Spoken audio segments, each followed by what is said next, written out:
who we are. Our vision continues to be your children.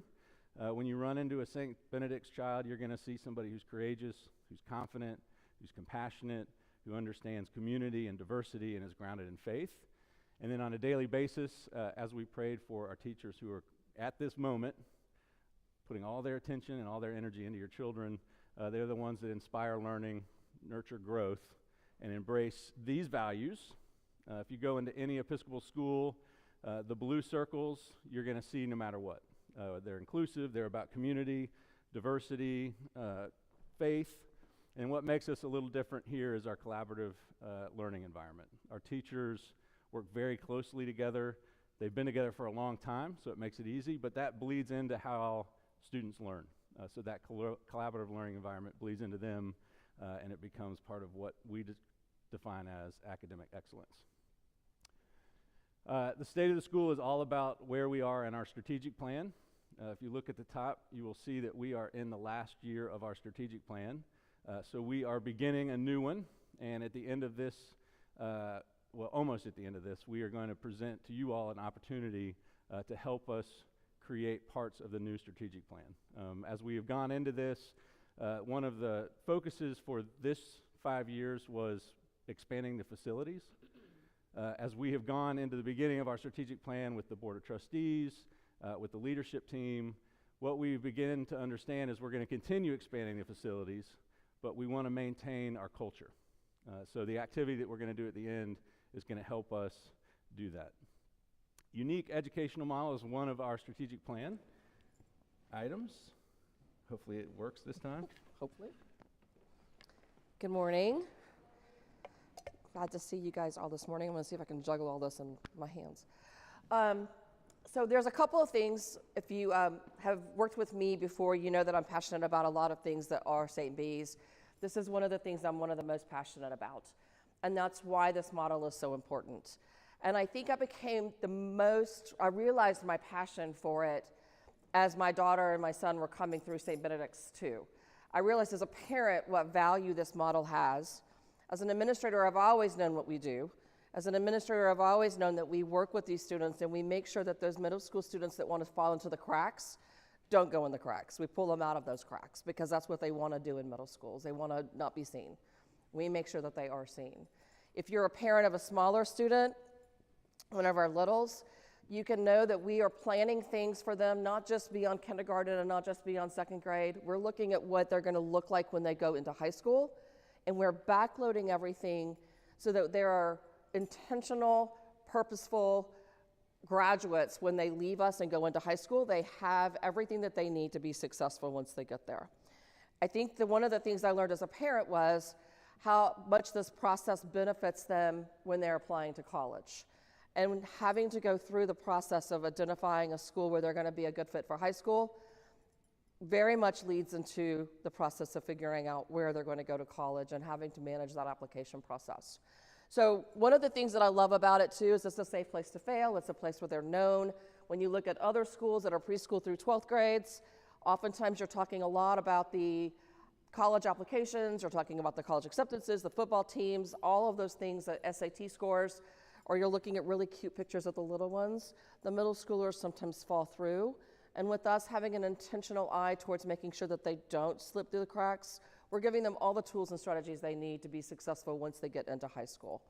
And I invite you, if you'd like to hear more about what that really resonates and what that looks like, I invite you to join me for coffee one day. Just send me an email, give me a call. I'm happy to meet with you, talk with you about my personal experiences with it, talk to you about how I spend time with the 8th graders preparing them for this, and now how I'm working with 7th graders to get them ready for their 8th grade year. So even when it comes to outplacement, we're starting to have an intentional process to have them realize what are they projecting? What is their perception? What is their self-reflection of what they look like to teachers in the classroom? What do you need to do to build your resume? How do you have interview skills? How do you meet and greet someone that you haven't met before? How do you answer questions about yourself? What's your 4-minute elevator speech, your 4-sentence elevator speech?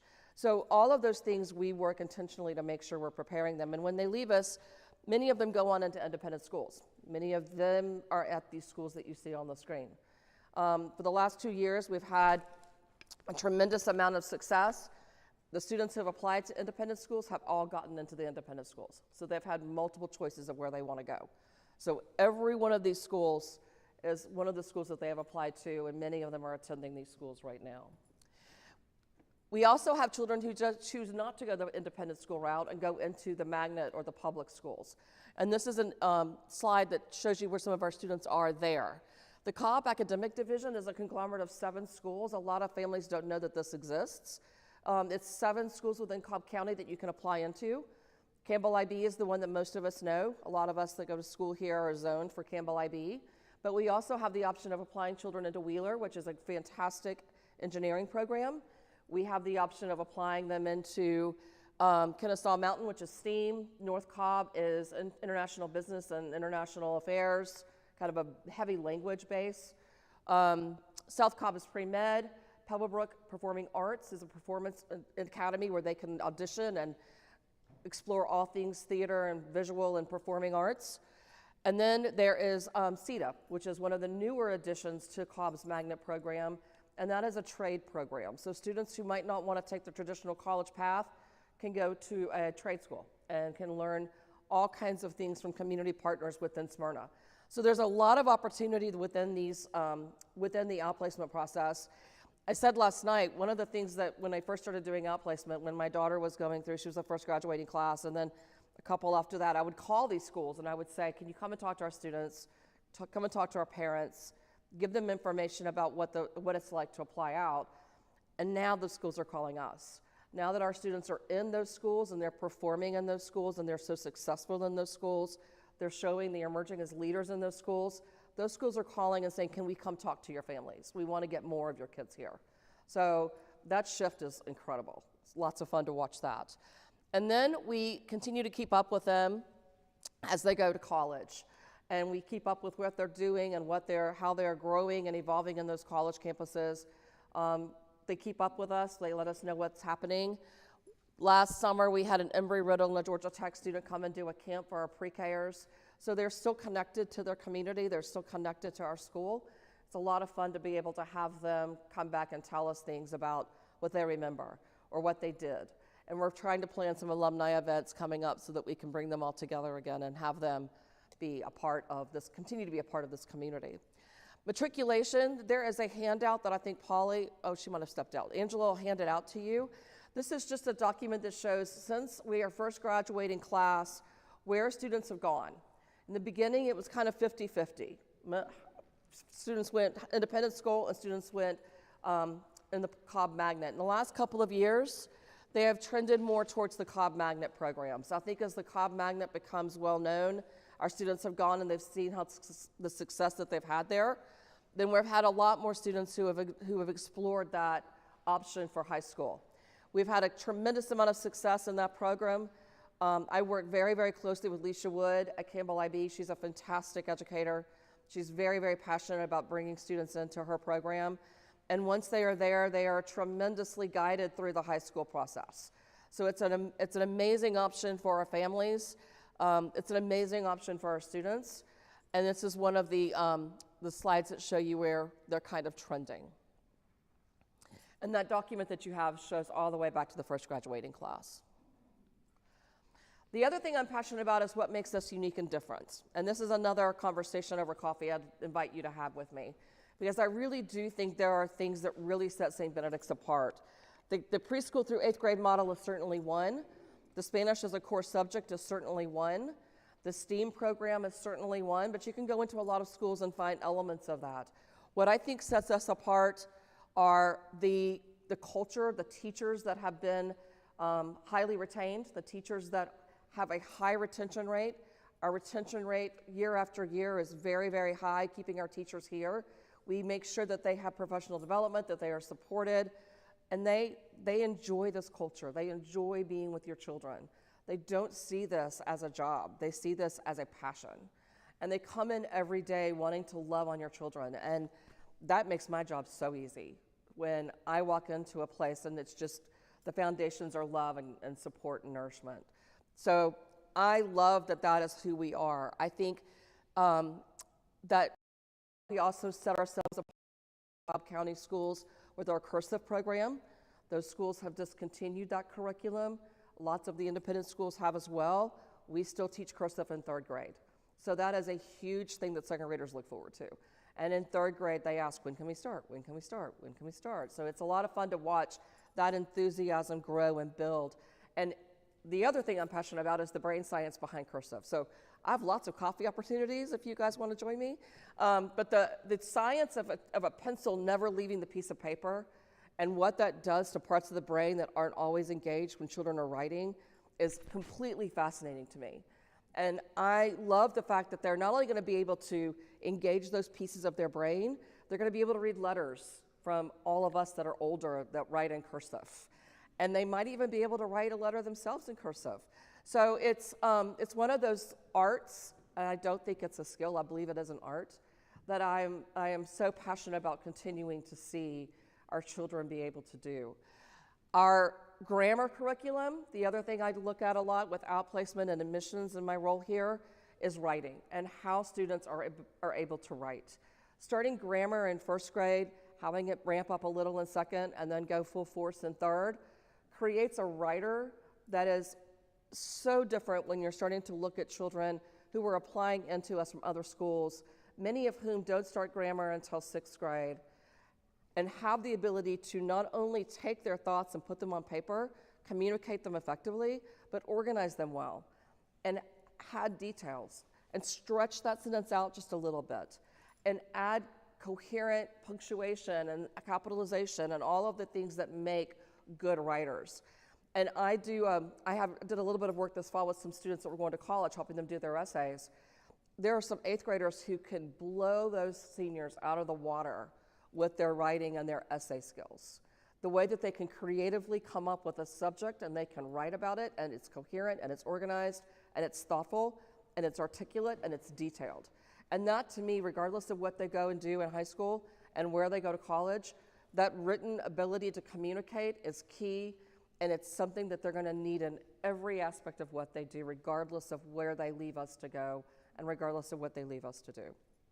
So I think there's a lot on this slide that's super important for us to consider. Again, I'm more than happy to go through details of it with you and show you how this kind of works its way into, infuses itself into our school. But I am very, very passionate about all of that and the amount of support we can give to your children. As a parent, I learned very early on that I can't parent and I can't teach my children the same way.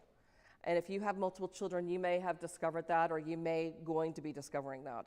Our teachers know that. Our teachers know that when they've got a classroom of 18 students or 20 students, they all do not learn the same. You cannot put them in a box and you can't teach them in the same way. And I love the fact that for those ones that struggle a little bit and those ones that need an extra level of support, we have created a tiered system of learning resource that would really reach out and help bridge some of that learning for them. And so we started this plan this year. It's been successful. We've had some children who have come through and have had a lot of support given to them through these 3 tiers of support. If your child is in a situation where they might need that support, then you probably already know about this process. If you don't, I'm happy to discuss it with you. And if your child ever gets to a place where they are struggling, we are here to be able to support their learning. Because not every one of them learns the same way, and not every one of them learns the same. They're like different moments. And so they need that have a system in place to be. And not every school can say that we can give the individual attention to them like we are able to do with this program. So, as we go into STEAM, I do invite you to join me if you have any questions or any interest in digging into those subjects a little deeper. I'd love to take you to Starbucks for First Watch.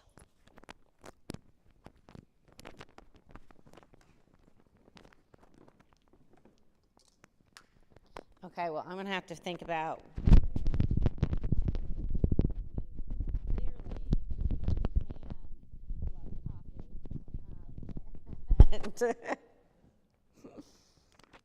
oh, I tried to do this and not have it be a big deal, but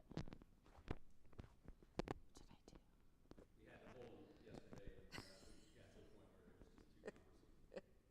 Sorry, y'all. Okay. All right, well, Ann and I love our jobs. I think you can tell that. And we could talk forever about culture and students and curriculum. And so, you know, when I got here 4 years ago, obviously there was a fantastic foundation already in place for me. But I was tasked with curriculum and instruction and looking deeper into that, taking a look at the alignment and seeing just how we could meet this objective or even exceed the objective of traditional standards for each student in every grade. And, you know, in every school, there's curriculum. In every school, teachers follow standards. There's projects, there's this and that. And so every school approaches it a bit differently. But my background, I've been in schools with very traditional curriculum. Many of us learn in a very traditional way. Look, teacher up front, just do what you're asked to do. Little interaction, very little projects, but education has come a long way, although a lot of things are cyclical, so they kind of circle back through. And then as a career educator, I really have had a lot of experience with project-based learning.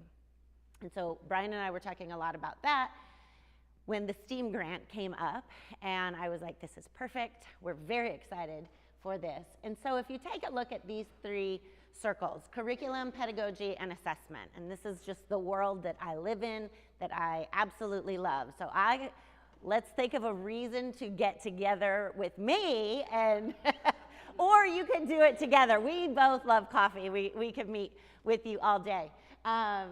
And happy to talk with you more in depth about your grade level, the specific grade level, and or what's coming up for your child. So, you know, curriculum, when you look at this, we have to always evaluate what is worth learning. Pedagogy, how do students learn best? And what are we doing to engage our students and be innovative and have them think critically and engage and be able to write well? And then the assessment piece. How do we know that they're learning? How do we track their progress along the way? How do we meet them where they are? And so, you know, we do this as educators through continual research on best practices in education. And again, with education, things are often cyclical. Things change sometimes every year. It's easy to just jump on the latest bandwagon, and that's not something that we do, right? We're going to look at it, put research into it, figure out, you know, what are the statistics here, what's the data behind this. And the whole goal for us is developmentally appropriate curriculum. We have babies through 14-year-olds, and so at every year, we need to make sure that those activities and that instruction is developmentally appropriate. So very exciting is our STEAM program, which I hope that you have heard a lot about in these last couple years. We're just now really in our second year of it, and Chris has been an amazing addition to our team. Chris is here in the front. You can just wave to everyone. And what are we going to do with this? You know, when we hired Chris on, I mean, there were so many options and so many opportunities for us. And, you know, where do we begin? And what makes our STEAM program unique to St. Bees? And what works best for us?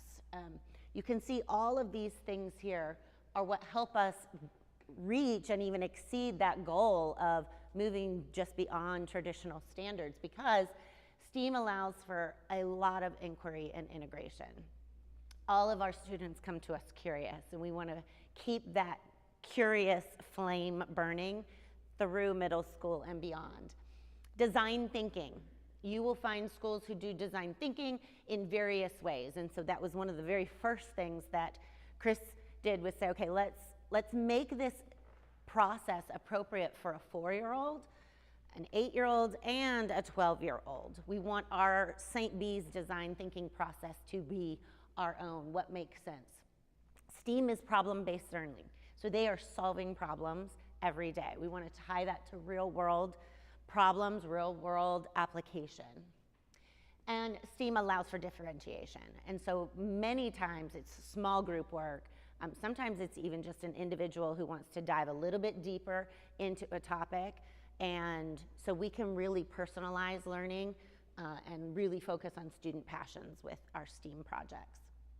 And then the last piece here are 4 C's, so critical thinking, collaboration, creativity, and communication. And if you do any research in education, you're going to see that the 21st century learner has to have these 4 characteristics to succeed in today's job market and in the job market that they will eventually be in. So how did we do this, and how are we continuing to do this? So, one of the first things is Chris is fabulous, but we only have 1 of Chris, right? We need about 6 of him. And so we needed to empower the teachers. And we do that through professional development. We wanted the teachers to be just as excited about it as Chris is, as Katie Axe is. And how are we going to do that? STEAM can sound scary if you're not used to kind of stepping outside your own comfort zone. STEAM is not just robots. That was a myth that we kind of had to debunk. And so we came up with an acronym called REACH for how we were going to reach all of our teachers here. And that is remove the fear, engage and educate, affirm, collaborate, and train with hip-to-hip training. And that just means Chris goes in side by side and works with the teachers to get them comfortable with it. So obviously you can see here by their faces, they love it. It is exciting, it is rewarding, and then they get very excited to take these activities back to the classroom as well. So we have decided upon 4 stages of STEAM here at St. Benedict's: building challenges, engineering design challenges, robotics and coding, and then design competitions. And obviously the first 3 are also integrated into all of our core classes. Design competitions, Chris started a robotics team this year, and so we are excited for next year for that to evolve into moving into first LEGO League competitions with our robotics team in middle school. So we're really excited about what the future holds there. So I wanted to just give you a sampling of what STEAM looks like in the classroom. I won't go through every grade level, but this is an example of a kindergarten STEAM lesson in social studies. So our kindergartners study community helpers in the fall, and this particular activity focused on our firefighters and how do they navigate to a fire. So with the use of dispatchers, some of our students were the dispatchers, and they had to guide the firefighters to the fire by giving them directional codes. And that is what coding is, and that is screen-free coding, and that's the basis of how this all begins. And so take a look there, though. We're not just asking them to follow the arrows. They had to avoid obstacles, and then they had to try it again to get there within a specific time frame. And so we were able to tie all of this together in this great activity that was highly engaging and kinesthetic, and they were able to see just how much teamwork goes into that particular community helper's job. In 4th grade, we study planets, and each year we kind of look at, okay, what can we do to take this up a notch and add another element of STEAM? And so this particular activity they have done in the past, but this time we added Ozobots to it. And so the students created what are called planet hats. It's a hat, you can put anything on top of the Ozobot. It has to be kind of a certain weight because those Ozobots are tiny, you can kind of see. So they made planets as their Ozobot hats, and then they had to program them so that they could observe the orbital length and the direction of each of the planets. Now, obviously, they're very familiar with Earth, and then they use that as the year. And then what happens with Mercury? Is that orbital length the same or shorter than Earth? And how about Jupiter? And so it was a really visual way for them to see something that is so abstract out in space. And then this is an example of one of our STEAM electives. So our teachers in preschool through 4th grade integrate STEAM into all of their classes. In 5th grade, they do the same. 5th through 8th, they integrate. We also, starting in 5th grade, have a STEAM class. 5th and 6th, they have STEAM class once a week with Mrs. Axe. And then in 7th and 8th grade, STEAM becomes an elective. And so they can choose that, and we have STEAM clubs, and those clubs happen during the day. Lots of opportunities for them to dive in with the whole intention that perhaps they might want to go into Wheeler or one of the STEAM high schools once they leave here. So this was our STEAM elective, bridge building with trusses, learning why trusses are important in structural engineering. And so here's where the design thinking process played out. They built these, they built the prototypes, and then they had to test them. And sometimes they collapsed. And if you looked at them, they were toothpicks. They looked very fragile. So they had to go back, which is all part of that design thinking process. We don't just abandon the bridge we're trying to build if it falls. We got to figure it out. We got to fix it. And so they had to redesign and rebuild in order to hold as much weight as possible. So again, I could talk forever about this. I can tell you about more projects if you want to hear just what they're doing in your child's own grade level, but please ask them how they feel about STEAM. We are super excited about it, and that's just one of the ways that we are able to really integrate everything that's happening here at St. Bees. So you may wonder how you had a big part on making this possible. Most everything here at St. Benedict's isn't possible without participation and families getting involved. We see an outside grant and we think this is hard work of certain people behind the scenes like Stephanie Alvarez, our development director. But in truth, it's telling a story about fundraising. So fundraising to me, some of my colleagues are like, how do you like it? You're kind of new. What do you think? I go, I love it because it's the story. And I love stories. I love how stories unfold. The story of St. Benedict, starting from 60 students to now 600 students, is incredible. If you talk to some of the first families that were here, the sacrifices that they made, and I call them the front of the bow folks, really had a lot to do with where we are now. So we're sort of standing on the shoulders of giants that make what we're doing in the classroom possible. So when we think about the Acorn Fund, we've heard from some of you that we keep asking a lot in a lot of different areas. We're trying to clean some of that up so that you know that this really is a big focus. Because this is what leverages dollars into thousands and millions. So where we are right now in the Acorn Fund is about $200,000 projected. Our goal is $210,000, so we're still about $10,000 short. The big thing that foundations and families and outside donors look at is that percentage. We're usually in the mid-80s, so we have a little work to do. Participation is just being involved. It doesn't mean that you make a gift in any of these ranges down here. It just means that you're involved. So the story about just being involved was when how many people have been in Smyrna long enough to remember the green building that used to be right here that is now a field? That wasn't always a field. That was it almost looked like a crack house. And as time went on, we made a bid to buy that. We leveraged it. The person who bought it for us asked 2 years in a row how our participation was doing, and he gave it. That's the same person who then gave the largest gift for our 4.2 acres. So our participation and the story that we tell with fundraising is a big, big deal. Again, the 4.2 acres was a big part of your all's participation. So $210,000 leveraged to make $1 million. In what market can you find that?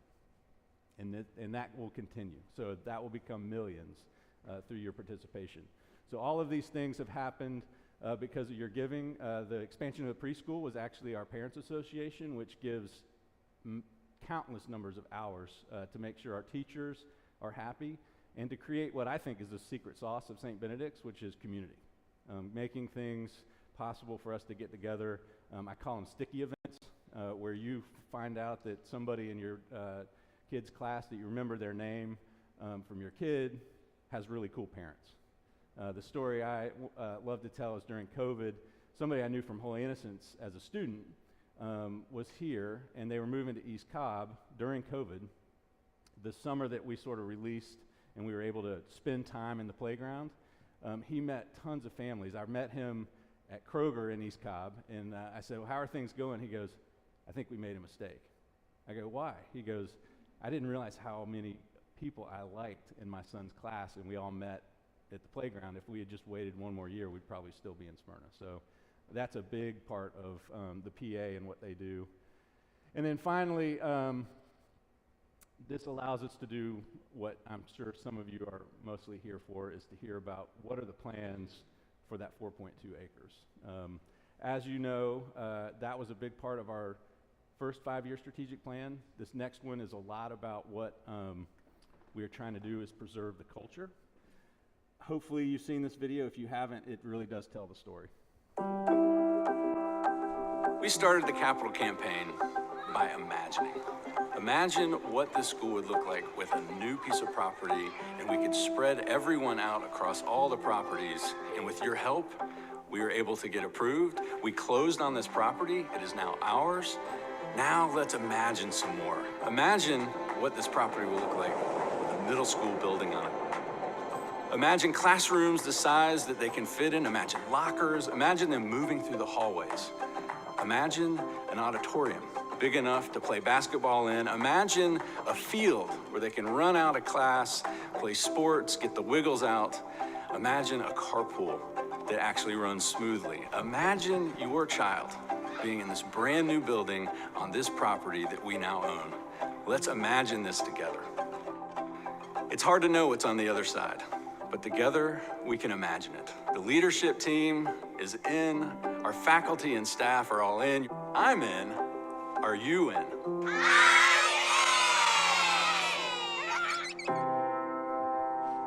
Those kids just happened to be outside when the cameraman was coming. I go, hey, you guys, yell and scream. And they started screaming, and they go, Stephanie, I think, said, shouldn't I say something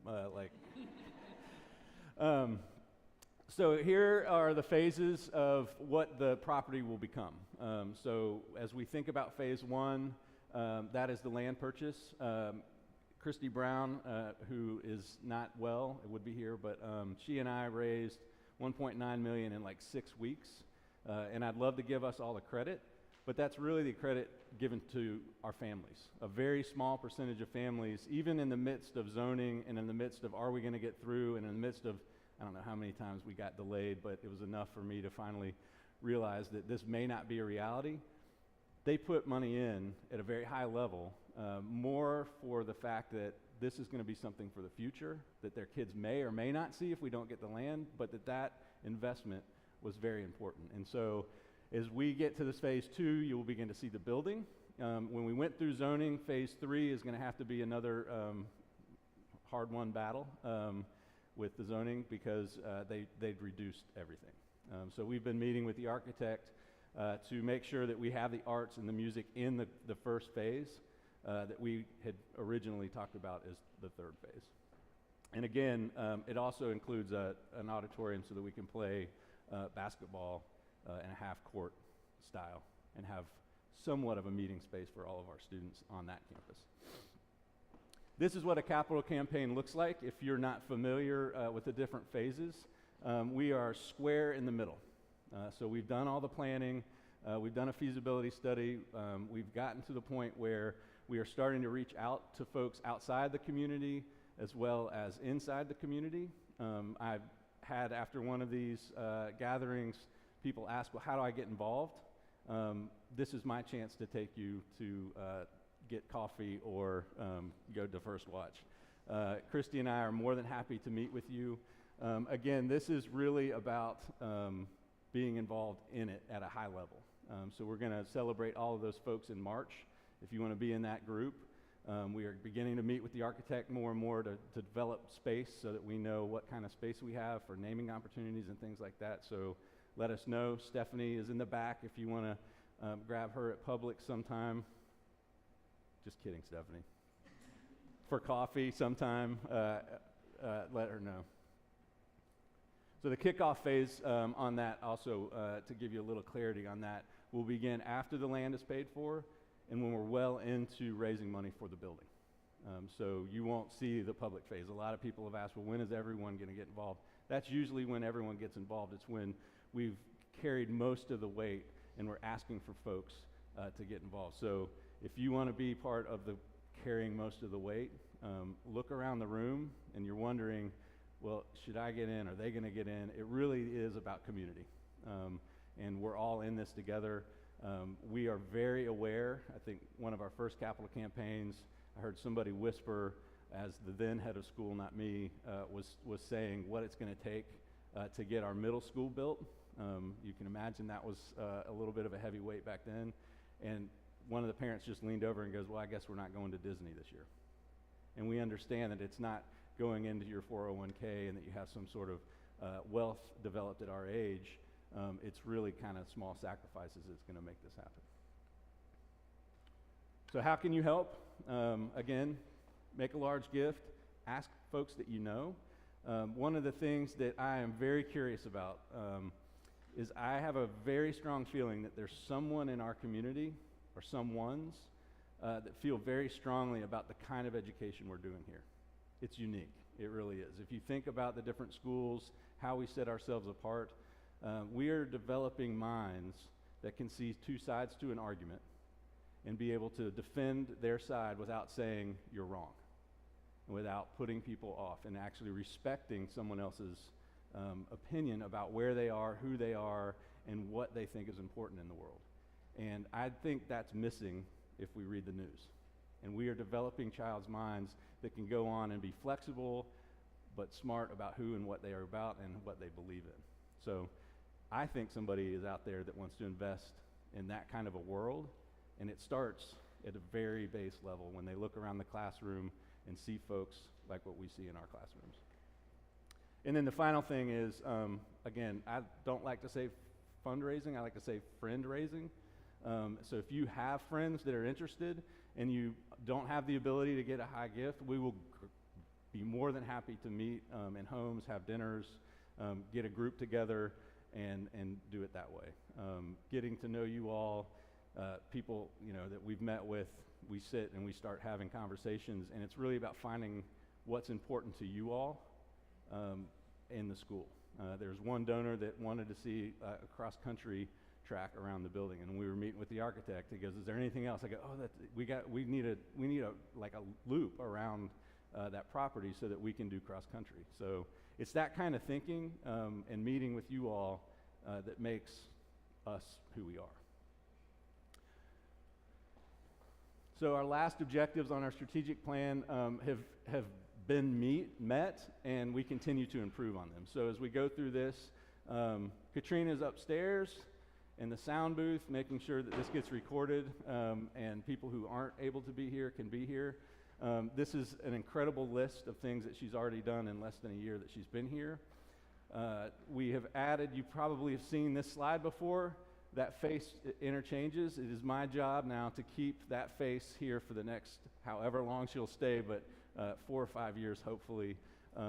Dr. Diaz has brought an incredible amount of education as well as professional wherewithal in other schools that she's been in, and has elevated to the leadership of that team. So when we have problems in after school as working parents, if you're waiting outside for longer than 5 minutes, to me that's a problem, and to Dr. Diaz, that's a problem. So we want to hear about it. This is her opportunity to take you out to a cup of coffee if you have suggestions.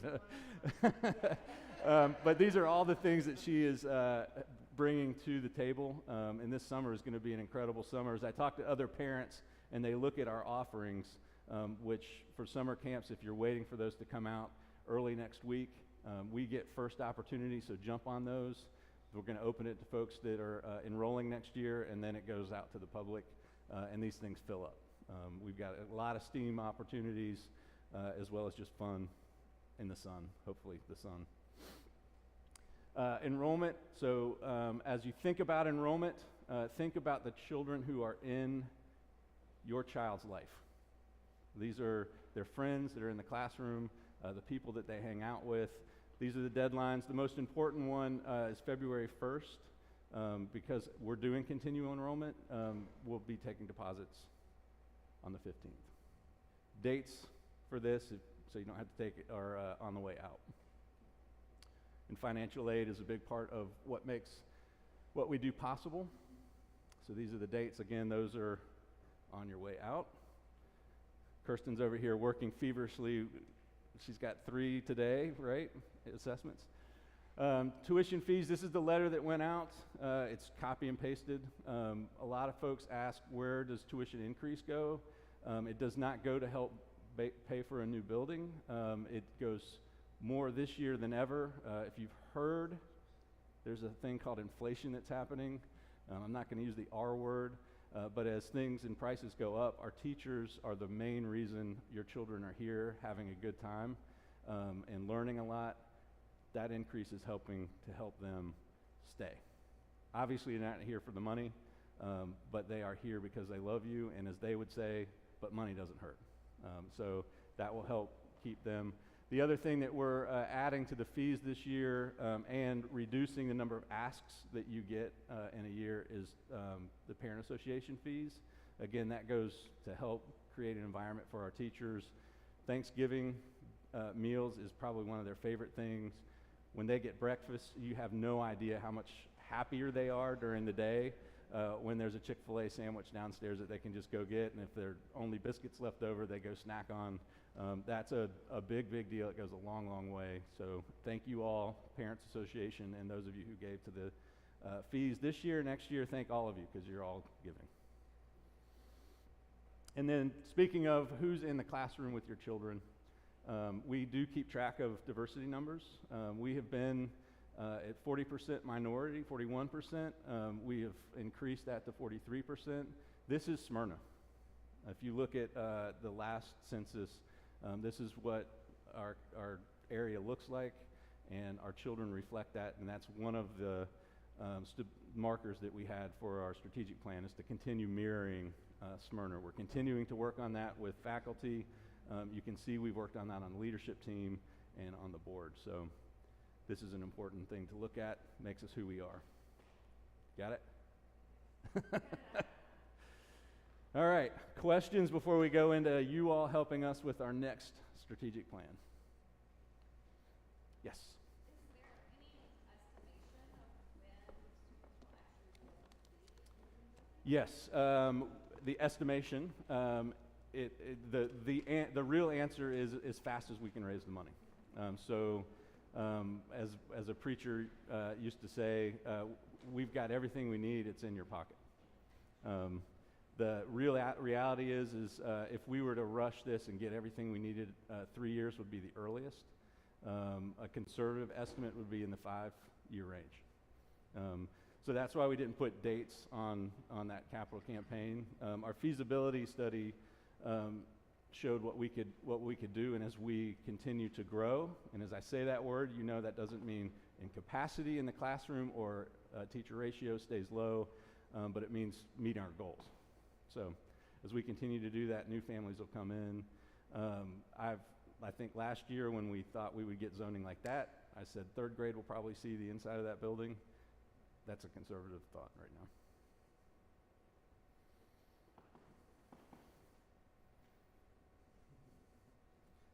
In education, we say, we can wait all day. If you do have other questions that are more detailed, we'll go into that. One of the things that we are going to go into at the end of this is the ERBs and our assessment. So if you have questions about that, 3rd grade up or rising 3rd grade, if you've got a 2nd grader and you just want to hear what standardized testing is all about in the independent school world, we will try to answer those questions. We got some good ones last night that got into statistics that I haven't studied forever, but we can talk about that. In the midst of that, if you want to stay for a while and you're wondering if I'm going to be rude if I get up because questions can get somewhat tedious, feel free to get up and go. If you'd like to use the restroom, bathrooms are this way. And so last chance for questions on that. All right, so strategic plan. If you guys remember filling out a parent survey if you were here last spring, ISM, our independent school management, sent out a slew of questions and then got a lot of feedback. They did that for every stakeholder. So our faculty and staff did that, our board of trustees did that, our leadership did that, students even did that from the 5th grade up. And what they do is they take those numbers basically, and they try to make sure that we have the stability to maintain a school. So they've been in business for over 50 years. If you look at schools versus institutions in the economic world, schools have lasted a long time. So they've got a lot of statistics that show what keeps us in business. And so they use those stability markers to measure how we're doing. We have actually gotten very close to moving up a category. Of 4, we're almost to 3. 4 is the ones that have a lot of endowment. They really measure endowment on that first stability marker. But as you go down, the top 6, one of them is the culture of the school. And so you are going to help develop what we are hoping will be the next sort of marker for us to measure who we are and what we're about by looking at a graduate. But as Angela's about to tell you, it's not just about the graduate. Yep, I don't actually need that. All right. Okay, so you see up here it says Portrait of a Graduate, and automatically our minds go to our 8th graders, right? But I don't want you to think that. I want you to think of your child right now, whatever age they are, whatever grade they're in. I want you to think come May, the end of this year, they're going to be a graduate of that grade. So whether that's a preschool graduate or a 2nd grade graduate or an 8th grade graduate, I want you to think through what it is you want for them, almost like your hopes and dreams, right? How do you want us to partner with you to help get your child to that point as a 4-year-old or a 6-year-old or a 10-year-old, right? The Portrait of a Graduate should be applicable to every grade level. And as we came back from the holiday break and we got together as all faculty and staff and we went through this exercise together. And our teachers were within mixed groups. And it became very clear very early that even if we were teaching 3-year-olds or 13-year-olds, our goals were very much the same with what we wanted for the graduate at the end of our year and after our time together. And so the teachers went through 2 separate weeks of iterations of this. I mean, we started with a huge list, front and back, several pages of what we want, because it's actually really hard to edit it down. If you look at this is where we are at the moment. This is as far as we have edited. And we paused because we want to involve all of you. And we want to involve our students as well. So we're going to do this activity with our middle school students here over the next week and see what they are thinking. So here is where we are at the moment. This list has been generated by all faculty and staff here. A St. Bede's graduate is a problem solver, a self-advocate, a lifelong learner. All of these things are true. These are characteristics that the teachers have come up with as well. You know, we want our students to be confident and motivated and kind. So we're going to do all of these things. We are already doing it, but we do want to edit this down slightly, and we want to hear from you as to what you prioritize for your child. Now, it's really hard to do. I know it's hard for me too, because I'm like, no, you can't. I need all of these things, right? And that is true, but we're going to get creative in our wording. It's not just going to say a St. Bede's graduate is a problem solver. It's going to be a problem solver who thinks critically and, does all these things. So what I am tasking you with, you got about 6 sticky notes. So I have put these around the room. In the navy blue side, those are all over here. And the light blue side, those are all posted over here. All I want you to do is choose your top 3 from each column and just go put a sticky note on those. And then that gives us your feedback. We're going to do a similar activity with the students, and then we will work through our strategic planning over the next couple weeks to come up with the final portrait of a graduate, which then we will be able to use in admissions and all of our publications, and you'll be able to share with your friends and family, like, hey, come to St. Bede's. This is who we cultivate here at every level. So, I mean, you can talk about it if you want. I know it's pretty personal to you and your own children. And so we want to get you up and moving a bit. You've been listening to us for a long time. So top three from each column, if you can. I mean, if you go 4, we're not going to give you a bad grade on that. So that's our last activity. If you want to stay for ERB, Ann and I are going to go into that after this. So happy choosing. And just a teaser, if you think you're smarter than a 5th grader, stay. Ah, yeah. All right, so go ahead, put your selections on the chart.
The clicker.